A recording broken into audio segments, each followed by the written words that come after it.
ಭಾರತದಿಂದ ಆಪರೇಷನ್ ಸಿಂಧೂರ ಮುಂದುವರೆದಿದೆ. ಲಾಹೋರ್ ತೊರೆಯುವಂತೆ ಅಮೆರಿಕದ ಪ್ರಜೆಗಳಿಗೆ ಸೂಚನೆಯನ್ನ ಕೊಡಲಾಗಿದೆ. ಲಾಹೋರ್ನಲ್ಲಿರುವಂತಹ ತನ್ನ ದೇಶದ ಪ್ರಜೆಗಳಿಗೆ ಅಮೆರಿಕ ಸೂಚನೆಯನ್ನ ಕೊಟ್ಟಿದೆ.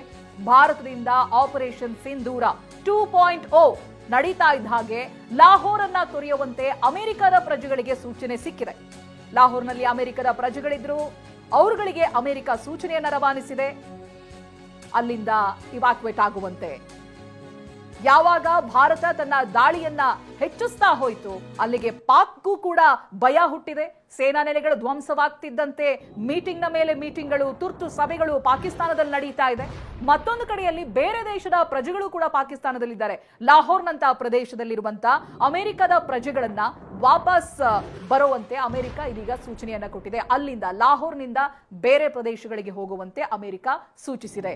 ಇದು ಯುದ್ಧದ ತೀವ್ರತೆಯನ್ನ ಹೇಳ್ತಾ ಇದೆ, ಅಟ್ಯಾಕ್ನ ತೀವ್ರತೆಯನ್ನ ಹೇಳ್ತಾ ಇದೆ. ಹೀಗೆ ಮುಂದುವರೆದ್ರೆ ಏನಾಗಬಹುದು ಅನ್ನುವಂತ ಪ್ರಶ್ನೆಗಳಿಗೆ ಅಮೆರಿಕ ಒಂದು ಹೇಳಿಕೆಯನ್ನ ಕೂಡ ಕೊಟ್ಟಿರೋದಿದೆ. ನಾವು ಭಾರತದ ಜೊತೆಗೆ ನಿಲ್ತೀವಿ, ಉಗ್ರ ಸಂಹಾರ ಮಾಡ್ತೀರಾ ಅಂತಂದ್ರೆ ಖಂಡಿತವಾಗಿಯೂ ನಿಮ್ಮ ಜೊತೆಗೆ ನಾವಿರ್ತೀವಿ ಅಂತ ರಷ್ಯಾ ಆಗಿರ್ಬೋದು, ಅಮೆರಿಕ ಆಗಿರ್ಬೋದು, ಬೇರೆ ಬೇರೆ ರಾಷ್ಟ್ರಗಳು ಹೇಳಿಕೆಯನ್ನ ಕೊಟ್ಟಿದೆ, ಮೌಖಿಕವಾಗಿ ಬೆಂಬಲವನ್ನ ಕೂಡ ಸೂಚಿಸಿದೆ. ಯಾಕೆಂತ ಹೇಳಿದ್ರೆ ಇಡೀ ವಿಶ್ವದಲ್ಲಿ ಎಲ್ಲೂ ಕೂಡ ಉಗ್ರ ಚಟುವಟಿಕೆಗಳು ಆಗಲೇಬಾರದು ಅನ್ನುವಂತ ನಿಟ್ಟಿನಲ್ಲಿ ಇವತ್ತು ಭಾರತ, ನಾಳೆ ಇನ್ನೊಂದು ದೇಶ ಇಂಥದ್ದೇ ಕುಕೃತ್ಯಕ್ಕೆ ಬಲಿಯಾಗಬಹುದು, ನಾಗರಿಕರ ಮೇಲೆ ಹಲ್ಲೆಗಳಾಗಬಹುದು. ಉಗ್ರರನ್ನ ಪೋಷಿಸ್ತಾ ತನ್ನ ಒಡಲಲ್ಲೇ ಇಟ್ಕೊಂಡಿರುವಂತ ಒಂದು ದೇಶ ಇದ್ರೆ ಅದು ಪಾಕಿಸ್ತಾನ. ಇಲ್ಲಿರುವಂತ ಉಗ್ರ ನೆಲೆಗಳನ್ನ ಉಡೇಸ್ ಮಾಡಿದ್ರೆ ವಿಶ್ವದಲ್ಲಿ ನೆಮ್ಮದಿಯನ್ನ ಕಾಣಬಹುದು. ಹಾಗಾಗಿನೇ ವಿಶ್ವದ ದೊಡ್ಡಣ್ಣ ಅಮೆರಿಕ ಸೇರಿದಂತೆ ಬೇರೆ ಬೇರೆ ರಾಷ್ಟ್ರಗಳು ಬೆಂಬಲವನ್ನ ಸೂಚಿಸ್ತಾ ಇದೆ ಈ ಉಗ್ರ ಸಂಹಾರಕ್ಕೆ. ಎಸ್, ತನ್ನ ಒಡಲಲ್ಲೇ ಬೆಂಕಿ ಇಟ್ಕೊಂಡು ಈಗ ಊರೆಲ್ಲ ಅದು ಕತೆ ಹೇಳ್ತಾ ಇರುವಂತದ್ದು ಪಾಕಿಸ್ತಾನ. ಆದ್ರೆ ಈಗ ಸದ್ಯಕ್ಕೆ ಹೇಗಿದೆ ಚಿತ್ರಣ, ಆ ಬಗ್ಗೆ ಇನ್ನಷ್ಟು ಡೀಟೇಲ್ಸ್ ಅನ್ನ ಪಡಿತಾ ಹೋಗೋಣ. ನಮ್ಮ ಪ್ರತಿನಿಧಿ ಹರೀಶ್ ಸಂಪರ್ಕದಲ್ಲಿದ್ದಾರೆ. ಹರೀಶ್, ಈಗಾಗಲೇ ಭಾರತದ 15 ನಗರಗಳನ್ನ ಟಾರ್ಗೆಟ್ ಮಾಡಿತ್ತು ಪಾಕಿಸ್ತಾನ, ಅದೆಲ್ಲವನ್ನೂ ಕೂಡ ಈಗ ನಿಷ್ಕ್ರಿಯಗೊಳಿಸಲಾಗಿದೆ ಅನ್ನುವಂತಹ ಮಾಹಿತಿಗಳಲ್ಲಿ ಲಭ್ಯ ಆಗ್ತಾ ಇದೆ. ಸದ್ಯಕ್ಕೆ ಅಲ್ಲಿ ಪಾಕಿಸ್ತಾನದಲ್ಲಿ ಆಗ್ತಾ ಇರುವಂತಹ ವಿಚಾರ ಏನಿದೆ, ಆ ಬಗ್ಗೆ ಏನಾದ್ರೂ ಸ್ಪಷ್ಟನೆಗಳು ಲಭ್ಯ ಆಗ್ತಾ ಇದೆಯಾ? ಈಗ ಪಾಕಿಸ್ತಾನದ ಸೇನಾ ನೆಲೆಗಳನ್ನೇನು ಅಲ್ಲಿ ಉಡೀಸ್ ಮಾಡಲಾಗಿದೆ, ಅಲ್ಲಿ ಧ್ವಂಸ ಮಾಡಲಾಗಿದೆ, ದಾಳಿಗಳಾಗಿದೆ, ಆ ಬಗ್ಗೆ ಏನ್ ಮಾಹಿತಿಗಳು ಲಭ್ಯ ಆಗ್ತಾ ಇರುವಂತದ್ದು? ಪಾಕಿಸ್ತಾನದಿಂದ ಬರ್ತಾ ಇರುವಂತ ಮಾಹಿತಿ ಪ್ರಕಾರ ಭಾರತದಿಂದ ದಾಳಿ ಆಗ್ತದೆ ಅಂತ ಹೇಳ್ತಾ ಇದೆ ಅನ್ನುವಂತ ಮಾಹಿತಿ ಬರ್ತಿದೆ. ಅಲ್ಲೂ ಕೂಡ ಅಧಿಕೃತ ಪ್ರಕಟಣೆಗಳೇನು ಬಂದ ಹಾಗಿಲ್ಲ. ಹೇಗಿದೆ ಸದ್ಯದ ಪರಿಸ್ಥಿತಿ ಏನು ಅಂತ? ಹೌದು ಪ್ರತಿಮಾ, ಮುಖ್ಯವಾಗಿ ಭಾರತದ ಏರ್ ಡಿಫೆನ್ಸ್ ಸಿಸ್ಟಮ್ ಸ್ಟ್ರಾಂಗ್ ಆಗಿದೆ.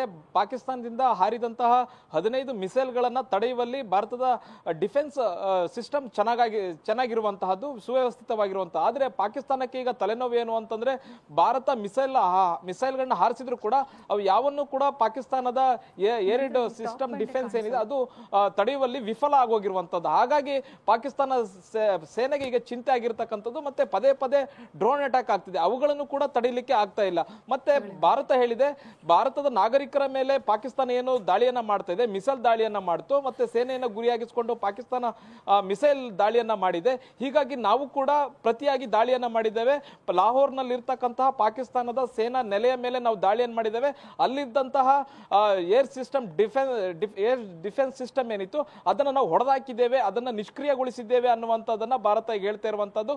ಈಗ ಇದು ಪಾಕಿಸ್ತಾನಕ್ಕೆ ತುಂಬಾ ತಲೆನೋವು ತಂದಿರ್ತಕ್ಕಂಥ ವಿಚಾರ. ಪಾಕಿಸ್ತಾನದ ಪ್ರಮುಖ ನಗರಗಳಲ್ಲಿ ಡ್ರೋನ್ ಹಾರಾಟಗಳು ನಡೆಸ್ತಾ ಇದೆ, ಅಲ್ಲಿ ಮಿಸೈಲ್ಗಳನ್ನ ಹಾಕ್ತಿರುವಂತಹದ್ದು.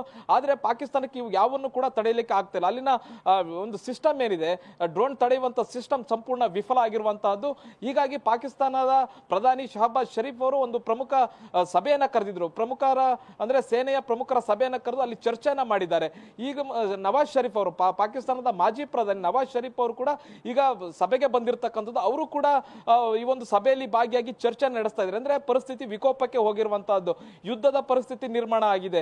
ಪಾಕಿಸ್ತಾನ ಏನು ಪ್ರತೀಕಾರ ತೀರಿಸಿಕೊಳ್ಬೇಕು ಅಂತ 15 ಮಿಸೈಲ್ಗಳನ್ನ ಭಾರತದ ಕಡೆಗೆ ಹಾರಿಸ್ತು. ಭಾರತ ಅದನ್ನ ಸಂಪೂರ್ಣವಾಗಿ ತಡೆಯನ್ನ ಹೊಡ್ತು, ಮತ್ತೆ ಭಾರತದ ನೆಲದಲ್ಲಿ ಬೀಳದರೆ ಇರೋ ತರ ನಮ್ಮ ಸಿಸ್ಟಮ್ ಅದನ್ನ ಕಾಪಾಡ್ತು.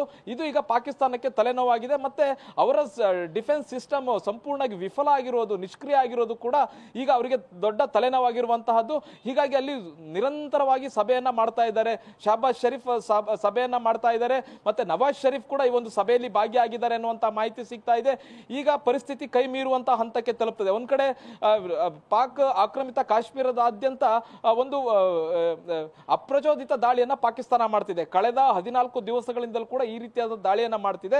ಜೊತೆಗೆ ಅದು ನಿನ್ನೆಯಿಂದ ಅದು ಉದ್ವಿಗ್ನತೆಗೆ ತಿರುಗಿರತಕ್ಕಂಥದ್ದು, ಮತ್ತೆ ಹೆಚ್ಚಿನದಾಗಿ ದಾಳಿಯನ್ನ ಪಾಕಿಸ್ತಾನ ಮಾಡ್ತಾ ಇದೆ. ಯಾಕಂದ್ರೆ ಭಾರತ ಹೋಗಿ ಏನು ಆಪರೇಷನ್ ಸಿಂಧೂರ ಕಾರ್ಯಾಚರಣೆ ಮೂಲಕ ಉಗ್ರ ನೆಲೆಯನ್ನು ಧ್ವಂಸಗೊಳಿಸ್ತು, ಅದು ಪಾಕಿಸ್ತಾನಕ್ಕೆ ತಡ್ಕೊಳಕ್ ಆಗ್ತಿಲ್ಲ. ಅದು ನಮ್ಮ ಮೇಲಿನ ದಾಳಿ, ಅದು ನಮ್ಮ ನಾಗರಿಕರ ಮೇಲಿನ ದಾಳಿ, ಅದು ನಮ್ಮ ಸೈನ್ಯದ ಮೇಲಿನ ದಾಳಿ ಅನ್ನುವಂತ ನಿಟ್ಟಿನಲ್ಲಿ ಪಾಕಿಸ್ತಾನ ಬಿಂಬಿಸ್ಕೊಳ್ತಾ ಇದೆ. ಮತ್ತೆ ವಿಶ್ವದ ವೇದಿಕೆಯಲ್ಲಿ ಅದನ್ನು ತೋರಿಸಿಕೊಳ್ಳೋ ಪ್ರಯತ್ನವನ್ನು ಮಾಡ್ತಾ ಇದೆ. ಅದಕ್ಕೆ ಪ್ರತಿಕಾರವಾಗಿ ಇನ್ನಷ್ಟು ಮಾಹಿತಿಯನ್ನು ನಿಮ್ಮಿಂದ ಪಡೆದುಕೊಳ್ತಾ ಹೋಗ್ತೀನಿ. ಪಾಕಿಸ್ತಾನದಲ್ಲಿ ಏನಾಗ್ತಾ ಇದೆ, ತುರ್ತು ಸಭೆ ಕರೆದಿರೋದು, ಜೊತೆಗೆ ಭಾರತದಲ್ಲಿ ವಾಟ್ ನೆಕ್ಸ್ಟ್ ಅನ್ನೋದಕ್ಕೆ ಏನು ಉತ್ತರಗಳು ಸಿಗ್ತಾ ಇದೆ, ಈ ಬಗ್ಗೆ ಇನ್ನಷ್ಟು ಮಾತನಾಡೋಣ.